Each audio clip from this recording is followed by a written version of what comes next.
Hello, আসসালামু আলাইকুম। আমাদের এটা ছিল নতুন কমিটি, মসজিদ কমিটি সংযোজন বিয়ের জাহের নতুন কার্যকর কমিটি গঠন। সেখানে আমি ঢুকেই দেখি একটা মহিলা মানুষ এলাকার পুরুষদের মধ্যে বক্তৃতা দিচ্ছেন, সবাই সেটা শুনছে। তার মসজিদের মধ্যে, মসজিদের বাইরে হলে তো হয়তো একটা বেগানা পুরুষের সামনে সে আসতে, আমার সেটা কথা হচ্ছে কি সেটা বাইরে গিয়ে বলতে পারতে। যাই হোক, আমি সেটা নিয়ে ওদের সাথে একটু তর্কে জড়িয়ে যাই। এটা আমারটা কতটুকু যৌক্তিক আমি জানি না। আমি শুনলাম নাকি মসজিদের মধ্যে মেয়েরা ঢুকতে পারবে, পুরুষদের সাথে কথা বলতে পারবে। এটা আমার না, ওদের যুক্তি। এরপর আমি নিজেকে ঠান্ডা করে শান্ত করি। যদি আমি অতটা বিষয়ে জ্ঞান আমার এই সম্পর্কে অতটা বেশি নেই, তবে চোখের সামনে যেটা দেখছি সেটা নিয়ে আমি রিয়েক্ট করছি। জানি রিয়েক্ট করা ঠিক হয়েছে কিনা। যদি ভুল হয়ে থাকে তাহলে সবার কাছে ক্ষমা প্রার্থী, আর যদি সঠিক হয়ে থাকে তাহলে তো আমি সঠিকই আছি। যাই হোক, সবাই বলবেন এটা আসলে সঠিক কিনা না ভুল। সে মসজিদের মধ্যে এরকম আসে সবার সামনে, সবাই অনেকেই কিন্তু নিচু হয়ে ছিল, তার দিকে তাকাচ্ছিল না। আবার কেউ উঠে গিয়ে ঘুরে দাঁড়িয়েছিল, আমি দেখছি। তো কেউ বলার সাহস পাচ্ছিল না, কেউ প্রতিবাদ করতেছিল না। কিছু কিছু ব্যক্তি আছে এখানে যারা সাপোর্ট করছে, তারা আমাকে অবশ্য আমার সাথে তর্কে জড়ায় এবং আমাকে বোঝানোর চেষ্টা করে, নাইলে ঠিক আছে ওরা আসতে পারবে, মহিলা মানুষ এইরকম আসতে পারবে, পুরুষদের মধ্যে আসতে পারবে, মসজিদের মধ্যে আসতে পারবে, পুরুষদের সাথে কথা বলতে পারবে, এটা কোনো সমস্যা নয়।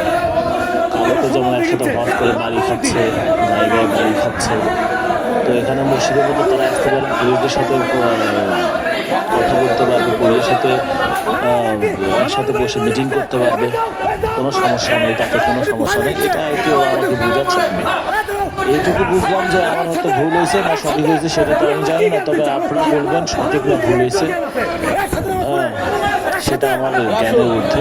যাই হোক, আমি অনেক রিয়েক্ট করছিলাম, এখানে মাথা ঠিক ছিল না। আমাদের চোখে যেটা আমার খারাপ মনে হয় সেটা নিয়ে আমরা রিয়েক্ট করবো। আমাদের জেনারেশনটাই এরকম, আমরা ইয়ং জেনারেশন, আমরা কখনোই ভুলকে সঠিক বলে গ্রহণ করবো না, ভুল বলে গ্রহণ করবো, সঠিক বলে গ্রহণ করবো। আমাদের চোখে যেটা ধরা পড়বে সঙ্গে সঙ্গে সেটা নিয়ে আমরা রিয়েক্ট করবো। কারণ একটু বয়স্ক হলে হয় না, অনেকে ধামা চাপা দেয়, নিজেকে শান্ত করে রাখে। আসলে আমার মধ্যে এটা হয় না, আমাদের জেনারেশনটাই এরকম। যাক, এই যে আমার কাকা আমার কাছে এসে বলতেছে যে এটা তুই ভুল করতেছি, এটা সঠিক না, এই যে এটা আমার কাকা, এটা আমার কাকা।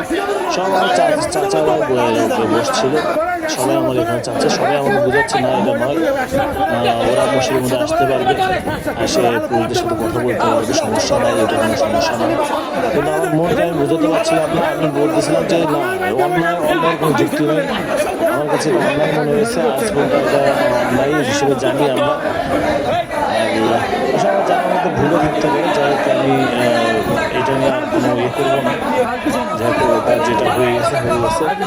যদি ভুল হয়ে থাকে তাহলে তো অবশ্যই ক্ষমাপ্রার্থী, আর সঠিক হইলে তো অবশ্যই এটার সমাধান দরকার। সমাধান বলতে অবশ্যই এই লোকগুলো যারা আমার বিপক্ষে ছিল, যে আমার চাচা ভাই দাদা যেগুলো ছিল আর কি, তাদেরকে ভুলটা সংশোধন করে নিতে হবে।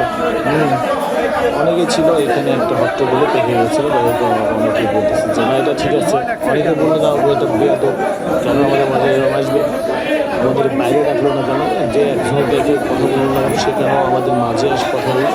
যে এখন ধরনের মতামত এক ধরনের, কিন্তু আমার কতটা যৌক্তিক ছিল আমি জানি না। আমি আপনাদের মাঝে বিচারের জন্য বিষয়টা জানালাম। সবাই বলছে তোর এটা এতটা রিয়েক্ট করা ঠিক হয়নি, কিন্তু আমার আসলে মাথা ওই সময় একটু যেতে ভাই সত্য কথা, আমি ঘুমাতে চাই না, মাথাটা খুব গরম হয়ে গেছিলো। আমি এখন নিজেকে সামাল দিতেই পারিনি। যাই হোক, এরপর আমি চুপচাপ বসে পড়ছি, যে আমি বসে আছি, আমি ক্যামেরা ধরে বসে আছি। ক্যামেরাটা কিন্তু আমার পকেটে ছিল, আমার এতে ছিল, হাতে ছিল। যাই হোক, সবাই ভালো থাকবেন, বাদবাকি ভিডিওটি দেখবেন, এখানে কী হয়েছে এরপর কোনো কথা বলতে চাচ্ছি না। আপনারাই বিচার বিশ্লেষণ করুন, আসলে সঠিক না ভুল, আর কিছু বলবেন। 100% ছাড় পাবে, 100% এটা যা হয় হবে, 100% ছাড় পাবে। সবারই ভিডিও করছি, মহিলা মানুষ মসজিদ আমাদের কি করছে ভিডিও করতে 100% ছাড় পাবে, ফেসবুক ছাড় পাবে 100%। এই যে সুন্দর করে ভিডিও করছি, সমস্যা নেই।